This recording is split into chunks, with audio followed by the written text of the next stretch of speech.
get ready with me mientras que te cuento sobre mi niñez. Actualmente soy hija única. De parte de mi mamá éramos 3 y de parte de mi papá creo que tiene 5 o 6 hijos. Entonces somos como 8 o 9 en total. Mis hermanos más grandes son como de la edad más o menos de mi mamá. Mi papá le ganaba a mi mamá como con 27 años. Así que yo fui como lo último, ya la última gota que le sobraba a mi papá. ¿Por qué soy hija única? Porque las 2 otras hermanas que tenía por parte de mi mamá fallecieron. Una de ellas se llamaba Graciela y la otra se llamaba María Elena. Graciela falleció antes de que yo naciera.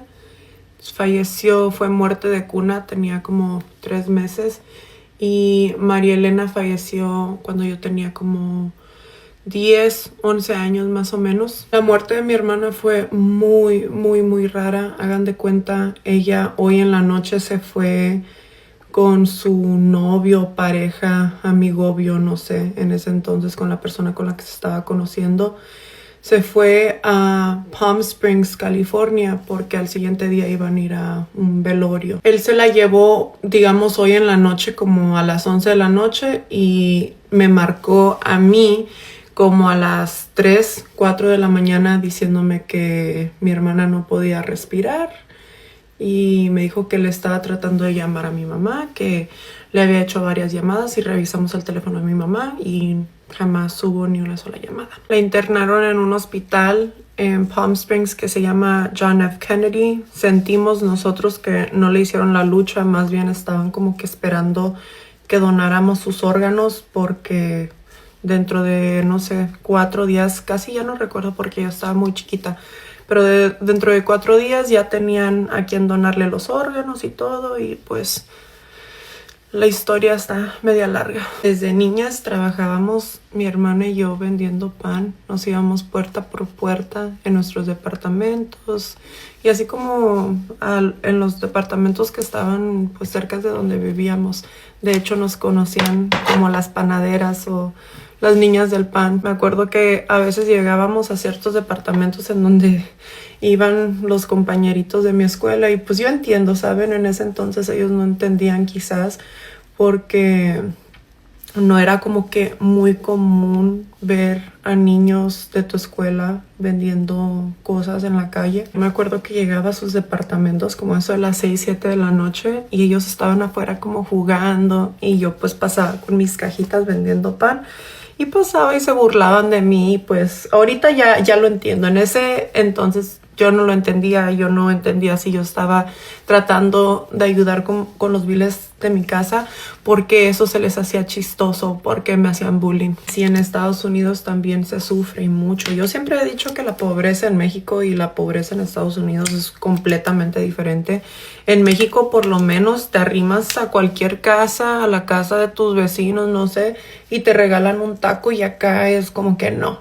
Ráscate con tus propias uñas. Yo tendría en ese entonces, yo creo que unos 6, 7 años, cuando mucho. Mi hermana me ganaba por 9 años. Nunca tuve una familia muy completa. Mis papás siempre pasaban de las greñas. No sé si era como por la diferencia de edad. Siento que a mi corta edad había pasado y había visto muchas cosas que no se deberían de normalizar a esa edad. No era nada saludable. Nosotros vivíamos en el segundo piso, bueno, en el primer piso, pero del estacionamiento a mi ventana era como el segundo piso.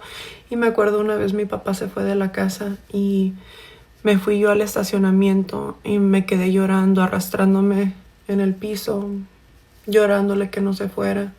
Entonces pasé como que muchas cosas muy traumáticas que jamás ahora de grande quise normalizar. Yo de niña nunca supe lo que era sentarte en una mesa con tu familia a convivir y a cenar. Entonces ahora de grande, mi sueño más grande, bueno, desde chiquita fueron 2 cosas. Una era tener mi propio cuarto y número 2, poder tener una familia completa. Por eso es que hoy en día no es que me haga la fina, es que quiero vivir mi vida lo más correcta posible porque yo nunca lo tuve de niña. De las pocas veces que sí nos juntamos, yo creo que fueron unas 3, 4 veces que mi mamá hizo como comida, tamales, pavo. Fue en el tiempo de Acción de Gracias. Y cuando mi hermana falleció fue como que ya nada volvió a ser igual. Jamás se volvió a celebrar ni una sola cosa en la casa.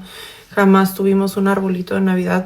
Hasta antes de que mi hermana falleciera, creo que hubo como una vez que mi hermana puso un arbolito y fue ella, porque como que en la casa no éramos muy festivos, la verdad. Entonces yo trato de ser lo menos aguafiestas, lo más festiva posible ahora con mis hijos. Intento darles todo de lo que yo carecí a su edad. Pues yo a la edad de Karim vendía pan y ahorita yo no me imagino mi hijo haciendo las cosas que yo hice para poder tener comida en la casa. Siempre lo he dicho, mi hermana fue la pérdida más difícil que tuve en mi vida porque desde que ella falleció mi vida cambió por completo académicamente, en la escuela, en la vida. Ella hacía muchas cosas bonitas para mí, para mantenerme motivada, enfocada en la escuela.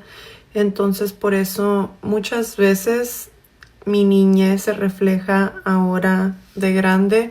Muchas de las cosas que ella hacía por mí, yo hago por Karim para mantenerlo motivado. Soy muy criticada a veces por cómo premio a Karim por hacer cosas que ustedes dicen que son su deber, pero yo me acuerdo el impacto que causaba en mi mente cuando mi hermana me premiaba por tener buenos grados, por levantarme temprano en las mañanas, cositas así. Entonces por eso es que yo los premio si hacen cosas buenas, para que sepan que la vida también tiene cosas buenas que ofrecer y que dar si actúas bien, si haces cosas buenas, no solamente que las consecuencias, los actos malos tienen consecuencias, los actos buenos también tienen consecuencia buena. Pero ese es solo mi pensar, no tienes que estar de acuerdo conmigo y no significa que no podamos ser amigas. Ya sé por qué este ojo siempre se me ve más pequeño que este. Si se fijan, la doblez de mi párpado está mucho más abajo que esta. Esta la tengo mucho más arriba.